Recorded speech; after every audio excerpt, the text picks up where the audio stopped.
जी अस्सलाम वालेकुम वरहमतुल्लाहि वबरकातुहू। राजा जाजेब साहब, आप के साथ हम पहले तो इज़हार ताज़ियत करते हैं। माजिद सत्ती साहब, आपके कज़न, उनका बेईमाना जो वाक़या कत्ल का हुआ है 6 रोड पे, वो अकेला आपका नहीं है। हर दर्द दल रखने वाला इंसान उसकी तकलीफ महसूस करता है, और यकीनन कानून की अमलदारी, इसके ऊपर हमारा यकीन भी है और हमारी ये जोहद भी है। अब 15 तारीख के लिए इन्होंने फिर दोस्तों को कहा है कि मिल के आइए, यहाँ से ये रैली भी लेकर जा रहे हैं अपने यहाँ से, काहुटा से।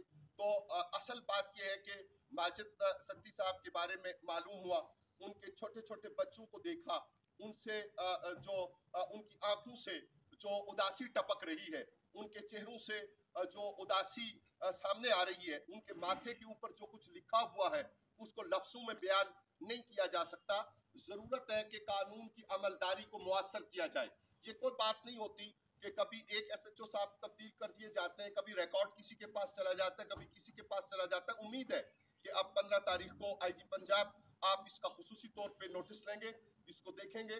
जनाब सीपीओ साहब रावलपिंडी डिस्ट्रिक्ट, आप इसको खुसूसी तौर पे देखेंगे कि माजिद सत्ती साहब का जो रिकॉर्ड है पुलिस का, वो अदालत में पेश हो ताकि इसमें पेशरफ्त हो सके। असल मामला अदालत में है और इंतजामिया के पास है। इस वक्त हम कोई राय नहीं दे सकते इसके बारे में, लेकिन जो रिकॉर्ड की बात है वो रिकॉर्ड सामने आना चाहिए। जो लोग इसके जिम्मेदार हैं, जो कल्प्रिट्स हैं, उनको करार वाकई सजा मिलनी चाहिए।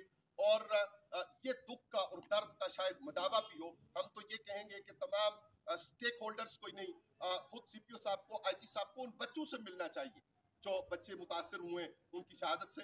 अस्सलामु अलैकुम वरहमतुल्लाहि वबरकातुहू।